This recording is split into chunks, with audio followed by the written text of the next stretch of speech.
What is up? What is going on, everybody? I am back, but this time we got a little bit different of a recap. It's a Seattle Seahawks post-game recap. I'm going to be recapping the preseason game that just took place between the Seahawks and Vikings. Before I do, hit that subscribe button for me. I'm closing in on 2,000. Maybe we can get this video. Never know. So please hit the sub button and the like button. That just shows YouTube that you enjoy the video and other people may be enjoying it as well. I think if you enjoy my Mariners post-game recaps, which is probably why most of you have subscribed, I think you'll enjoy my Seahawks recaps as well. I'll be honest, the game's not 100% over yet. Let me just double check. They were taking a knee, and it's 10 o'clock. I'm exhausted, and while we're glad football's back, preseason football can be a little rough. But it looks like the Seahawks are going to prevail 24-13. I don't really care about the results in terms of the win-loss, not that important. But I do want to talk about several things that I kind of saw. I'm going to go through. I took some notes in this game. Just going to go through each quarter, some things that I observed that could be crucial to the team in 2023. If you haven't already checked out, I did a Seahawks kind of like a grading each positional group unit per se. So go check that out if you haven't already. So just want to start here. I've got my notes. Let's go over it. Some things I noticed. You know, football is so much more nuanced than baseball. Not that baseball doesn't have nuance, but you can't sit there and say a guy that went 0 for 5 and struck out 4 times and left the bases loaded each time had a good game. There's no way to spin that. I guess maybe unless he hit the ball. Well, no, I said struck out 4 times because unless he hit into 400-foot outs every time, there's just no way to say he was good. Football is a little different. I mean, I've talked to people and we've come away from football games and people that I respect, I think, of good knowledge, and I think I do too. Certainly don't claim to be the end-all, be-all authority on things. And we've come away with completely different takes on how players perform sometimes. Football has a lot of subtleties. A lot of other people can impact your play, I think, more than any other sport. So if I say something you don't agree with, let me know. Listen, I watched this game one time live. I didn't pause and go back and watch any replays. So if I get something wrong or something and you disagree, that's totally fine. There's also a moth in this room somewhere, so if you see my buddy flying by, say hello. First quarter notes. Thought the defense actually started out pretty good. I was impressed to see Morris and Derek Hall both get a couple pressures. I want to check something real quick here before I get going. Give me just a second. Okay, perfect. Got it. All right. Yeah, I thought Derek Hall, Morris got in there. They had a hit on Nick Mullins in the end zone where Hall stunted around. Mike Morris pushed through and got some pressure from the inside. And they created a throwaway there that could have been easily a sack. Thought Trey Brown looked really impressive early on. The Seahawks cornerback depth is really good. Trey Brown and Mike Jackson started at corner. The Seahawks have tremendous corner depth. Even Artie Burns got in there later and I thought looked solid. Good problem to have. JSN got the ball, got involved early. The first pass was to JSN. He had a really nice slant over the middle that he converted for a first down. You can see where JSN is going to be effective. It's going to be in that middle of the field. I think he's going to live there. I think he's going to be a first down machine. Talked about that in my grading. And it's going to be even better when Geno Smith is in there getting him the ball as well. Starting offensive line for the Seahawks in this game, they went with Stone Forsythe, Phil Haynes, who is likely going to be the starting right guard, started at left guard. Evan Brown started at center. Anthony Bradford, the rookie, was at right guard, and Jake Curhan played right tackle. I thought Stone Forsythe had a really rough first half. He was consistently getting beat. Just a slow first move, slow feet. That's going to be the issue with Stone Forsythe. I thought he played much better in the second half. Once they got the pocket rolling a little bit, and he noticed in the second half, it wasn't a lot of drop back and throws. They had Drew Lock moving, getting outside the pocket. I thought Forsythe played much better in the second half than he did in the first half. But the first half was rough for Stone Forsythe. And then obviously Drew Lock started quarterback. DJ Dowell started at running back. He didn't do much. I thought Zach Charbonnet looked pretty solid. They ran a screen to him for his first touch. Now it was a 3rd and 14, and he didn't get the first down. He got about 5 yards. But he looked impressive, kind of pushed the pile a little bit, carried a defender for a couple yards. Some of his runs, I thought he got more yards than what was there. He turned 2-yard gains into 3-4-yard gains. That's good to see. Some of the problem last year, love Kenneth Walker, but I thought they left some short yardage situations out in the field. I think Charbonnet is going to help with that big time. One thing I noticed when they were on the Seahawks broadcast in the first half, I know people in Seattle had trouble watching this. There were some issues with the TV station, but I was on NFL Network. Michael Bennett was on, and he made a good point, talking about setting the edge and how much better Seattle has to be at that with the ends. And he's absolutely right. I thought they did pretty good with that. I thought Boye Mafe looked really good.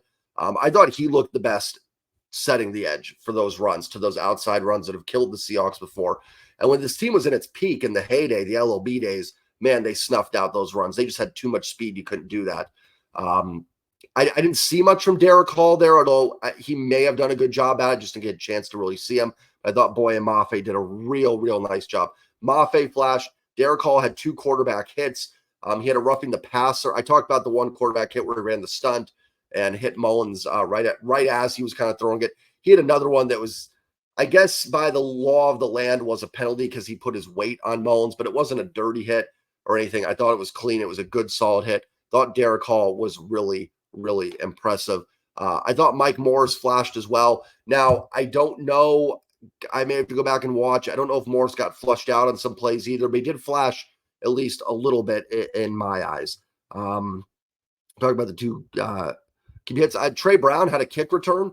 It was a short kick. I thought he showed some good speed on there. Thought Trey Brown flashed. I thought Trey Brown looked good. The one drive where the Vikings scored the touchdown, he struggled a little bit, but nothing that I'd be overly concerned about. One of it was he just wasn't tall enough to go get it. Muse, the tight end for the Vikings, for the touchdown, just kind of went over the top of Trey Brown. But I thought Trey Brown looked solid. Again, he flashed.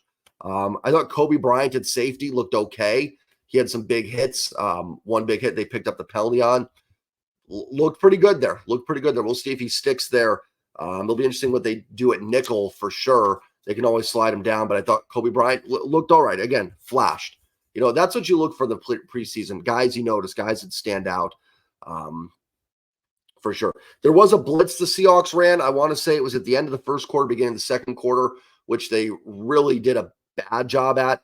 Jarek Reed, who was playing the other safety position today, he blitzed and he just pushed his own guy, kind of like ran up behind him and pushed him in. Not going to work. You got to find an opening somewhere, or at least take on a blocker to occupy him for somebody else to get through. So that blitz was a bit of a mess. What else was I going to talk about? I had something here that I was going to mention. The linebackers. Thought Devin Bush actually looked pretty good. He certainly looked like the most athletic and capable linebacker on the field.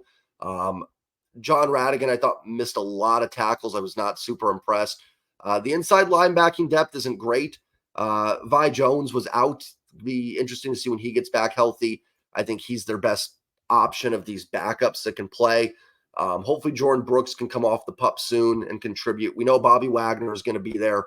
But yeah, wasn't super impressive. I thought Bush, it was hard to tell. Did Bush look good because everyone else didn't look that great? He looked like the most NFL caliber linebacker they had on the roster. I thought Tyreek Smith had a couple nice plays against the run, again, setting the edge. Good to see him. He kind of had a red shirt season last year as a rookie out of Ohio State. I believe 5th round pick last year. Could have been 6th. Let's say 5th. He had a couple pass rush reps where he was beat really bad. He did that sort of almost like what you see really young guys do in high school to try and make a play. They run so far outside and try and come around. They just get pushed away. It was just too much of a looping move, and he finds himself, you could take a screenshot of it. I don't know when it happened. I think it was in the second quarter, and he was probably 10 yards behind Nick Mullins. Just too much work. You got to find a quicker path to quarterback. But I thought he showed some flashes. They looked good in run defense. The run defense in general, I thought, looked pretty good. Now, again, we're talking about backups. We're talking about playing against backups as well. So hard to really judge all this. Take everything, guys, in the preseason with a grain of salt. Stay away from Twitter would be another thing I would recommend, because some people just get like, oh, here we go. This is happening again.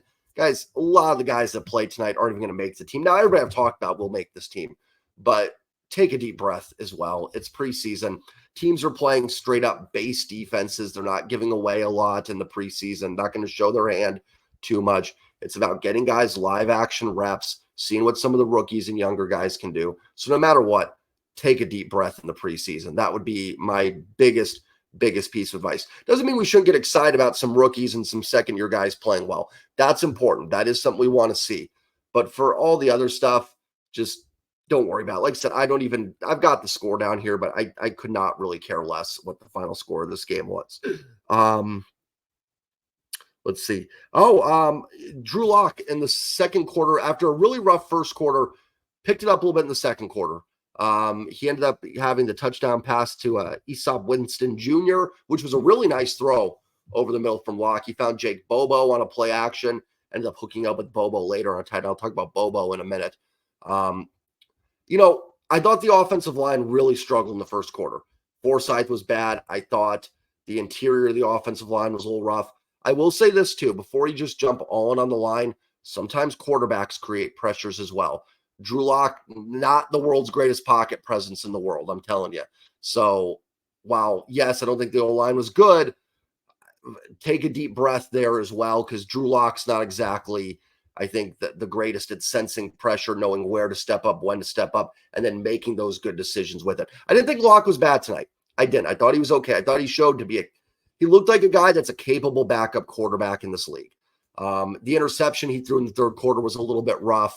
I know it was tipped, but I don't know where that was going. I think in some ways Locke is very fortunate that was tipped, because I think it would have been an even uglier interception had it not been. So, and Locke, again, rolling with the pockets rolling, I thought looked pretty solid. And then the line started to settle in a little bit. I'll talk about the line too. Let's see. Yeah, I mean, kind of talked about everybody there. So let's just talk about some of the players that I want to talk about. I talked about Derek Hall, 2 quarterback hits. Thought Mike Morris looked involved. I thought Boye Mafe looked really, really good. Jacob Sykes was a guy, and Levi Ball on the D-line that I thought both flashed. And this D-line is kind of weak. It doesn't have a ton of depth. When I say D-line, I'm not talking about edge rushers. They're technically considered outside backers. So I'm not talking Taylor, Mafe, and Wosu, and those guys. I'm talking about the interior, the Jaron Reed positions. I didn't see Cameron Young today. Is Cameron Young hurt? I didn't see Cameron Young out there, unless I missed it. Sometimes too, you miss things. So I didn't know if I saw Cameron Young out there tonight. So whatever though, but getting on. So there is room to make this team. So if Sykes, Ball, if those guys can show something, there's roster spots to be had. Certain positions just don't have it. Others do. So let's talk about a few guys. I talked about those. Let's talk about a few others that stood out to me. So Anthony Bradford and Olu Oluwatimi. Bradford started at right guard. Oluwatimi essentially played 3 quarters at center. I thought Oluwatimi looked pretty solid. I didn't see him a lot, which is good. Usually when you see offensive line, it's either an amazing play or something really bad. He didn't stand out to me. And I think on an initial viewing, if a lineman doesn't stand out to you, that's usually a good sign. So I think Oluwatimi, I thought he looked pretty good. He looked good enough to me that maybe we should be talking about him versus Evan Brown a little bit more. I don't know. We'll see what happens there. Anthony Bradford was, one spectrum or the other. He had some dominant run blocks. He had 2 or 3 legitimate pancakes. The hold he was called for, I thought, was a pancake that he just beat up his guy so bad he got a flag for it. He also whiffed on a few pass blocks that were pretty ugly. He had a really big pancake block. Everyone on Twitter mentioned it, if you see it. But the next play, the D tackle ran right past him on the next play on a passing play. Anthony Bradford's really raw, really good size. He's a mauler. He can push a pile. He could be a absolutely deadly run blocker. Man, he's got to work on the pass protection. No, that's okay. 4th round pick. Give him some time. And hopefully that will come along. So certainly I thought, listen, I would give Bradford a solid grade overall. I thought he showed some signs of dominance. He flashed. He did. Now, the bad was there, but the good was there too. And I will say this on the pass blocking, very eager what I saw from him. He was getting a guy off, willing to help out somewhere else. He wasn't just standing around. He didn't look like a deer in the headlights. So he whiffed on some things, but I thought he played pretty good. Thought Jake Bobo looked pretty good. The undrafted wide receiver at UCLA. I should put out Sykes, I believe, the D tackle I talked about, who I thought flashed a little bit, is also from UCLA. Bobo led the team in receiving. He had a receiving touchdown. He's another guy, a chance to make this team. So we'll see what happens. Also, prayers up for Cade Johnson. I don't know what happened. but a neck head injury. I didn't see anything on the field, but he was carted to the locker room at halftime on a stretcher. I'm assuming took a hit. Kudos to the medical staff for maybe recognizing something happened, took a look at him, and hopefully just precautionary, they took him to the hospital. I talk about, I like Cade Johnson. I thought he showed some promise last season. Nothing amazing, but looked like someone that could be a player. But anyways, Jake Bobo's going to have a chance to make this team. Now we'll see if he can add something on special teams, because you're going to be a sixth receiver on a team. You're going to have to play some special teams, so we'll see. But he certainly showed some promise tonight. He looked solid. Holton Allers, he had that balloon lollipop pass that Landers caught for the touchdown. Oh, man, it was like a Tim Tebow throwback there. Allers looked good in the run game. He looked physical. He looks like a good running quarterback. Maybe he shows enough to stick on the practice squad. Listen, he threw 2 or 3 passes that were just balloon lollipops that, guys, that's not going to cut it on NFL Sundays once the season gets going. But still fun to see. Fun to see the touchdown throw. Good for Holton Allers. Like I said, I will say he looked like a physical runner. He looked like he actually had some legitimate skill to be a runner in this league. And then, like I said, I thought Stone Forsythe played a lot better in the second half. And yeah, I think that's about it. Seahawks win 24-13. Like I said, not too concerned about results in the preseason. But those are just some things that I saw of guys that I thought looked pretty impressive. No one stood out to me as awful. If I had to say, I'd say first half Stone Forsythe. I didn't think John Radigan flashed all that much.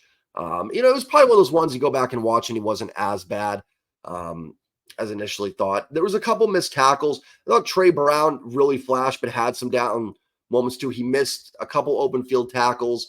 There was a 4th down the Vikings went for early that it was a great defensive call, whatever the play was from Clint Hurt. And Trey Brown had that play blown up, but just missed the tackle. So that's got to be stuff that's cleaned up. Was impressed really with Hall, Mafe for sure. I agree with Michael Bennett. They've got to be better at setting that edge. And I thought they showed a little bit of it tonight with some promise. So we'll see what ends up happening in the next preseason game. I'm not even sure who they play next or when they play next. But that is my Seahawks recap. Hope you guys enjoyed it. Hit the like button, hit the sub button. I will be live with Rooftop tomorrow for game 1 of the Orioles-Mariners series, and I'll have the post game up as well. So have a great night, everybody. And as always, go Mariners and go Seahawks. Enjoy the rest of your Thursday night, everybody. Peace.